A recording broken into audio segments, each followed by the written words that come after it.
Sa pinakasimulang aralin ng pagtuturo sa ating bagong serye patungkol sa pagkabuhay ng mga patay, ang ating pinakaunang aralin, pag-uusapan natin ay ang Diyos na bumubuhay ng mga patay. Para po sa ating susing talata, makikita ito sa 2 Corinthians chapter 1 verse 9. Ngunit ito'y nangyayari upang hindi kami magtiwala sa aming sarili, kundi sa Diyos na bumubuhay ng mga patay. Ang buhay ay may mga sandaling inaagaw ang lahat ng ating lakas. Alam na alam ito ni Apostol Pablo sa kanyang ikalawang sulat sa mga taga-Korinto. Ibinahagi niya ang isang matinding pagdurusa, isang karanasang napakahirap. Ano pat sinabi niyang nawala na ang aming pag-asa na kami mabubuhay pa sa talatang 8. Ngunit sa halip na ituring ang pagdurusang ito bilang walang kabuluhan, sinabi ni Pablo ang layon nito upang matutunan nating huwag magtiwala sa ating sarili, kundi sa Diyos na bumubuhay ng mga patay. Ito ang Diyos na ating pinaglilingkuran. Hindi lamang tagapagligtas sa oras ng pangangailangan.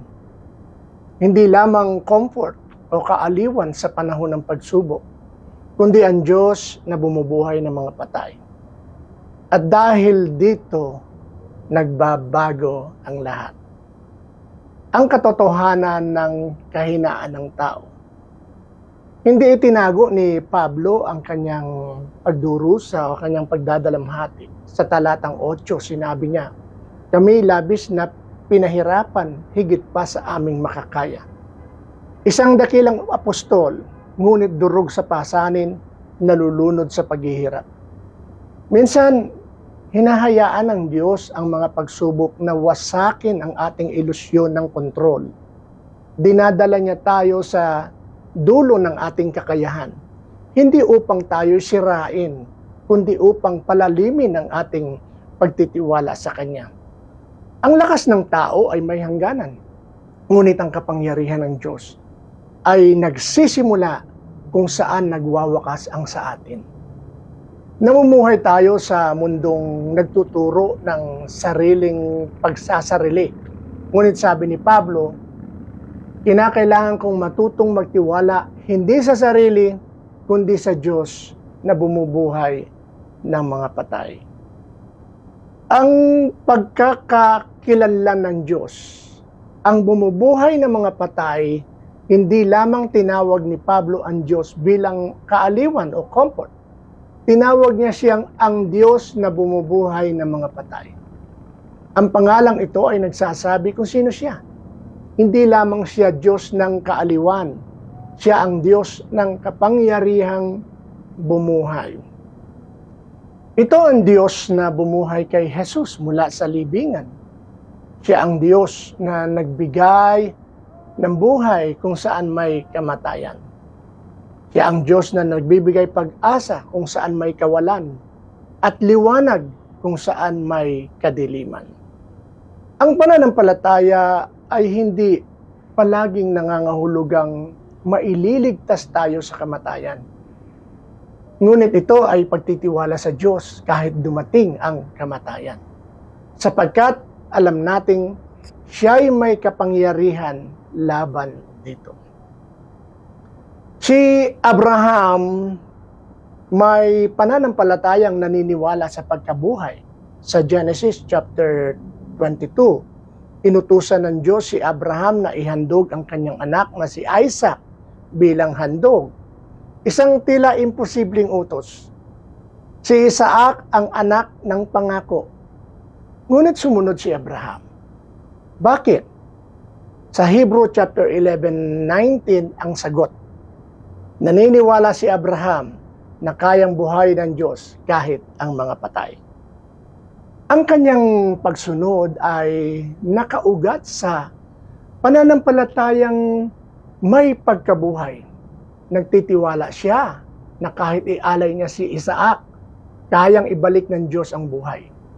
Ang ganitong pananampalataya ay hindi nakabatay sa katwiran ng tao.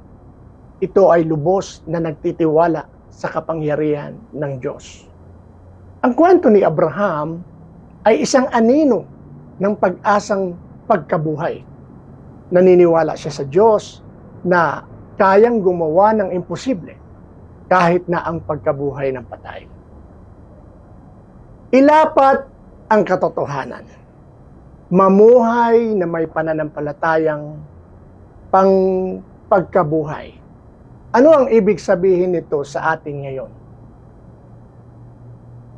Ang ibig sabihin, kapag dumating ang pagsubok, ang pananampalatayang may pagkabuhay ay nagbibigay lakas upang magtiis. Kapag tayo'y nawalan, nagbibigay ito ng pag-asa na kayang ibalik ng Diyos ang mga wasak na damdamin. Kapag tayo mahina, paalala ito na ang ating lakas ay mula sa Diyos, hindi sa sarili. Ang pananampalatayang may pagkabuhay ay hindi lamang para sa mga patay. Ito ay para sa bawat araw ng ating buhay. Binabago nito ang ating isipan mula sa takot tungo sa pananampalataya, mula sa kawalan ng pag-asa tungo sa pagtitiwala, mula sa sariling lakas tungo sa pagtitiwala sa Diyos. Bilang pangwakas, kahit sa ating pinakamadilim na sandali, ang Diyos na ating pinaglilingkuran ay ang Diyos na bumubuhay ng mga patay. Ang katotohanan ito ay nagbibigay saysay sa lahat. Naranasan ito ni Pablo. Pinaniwalaan ito ni Abraham. At ngayon, tayo'y tinatawag upang lumakad sa pananampalatayang iyon. Ang pagkabuhay na muli ay hindi lamang huling kabanata. Ito ang kapangyarihang nagpapalakas sa atin ngayon. Ang parehong Diyos na bumuhay kay Jesus ay nananahan sa iyo. Magtiwala ka sa Kanya. Umasa ka sa Kanya.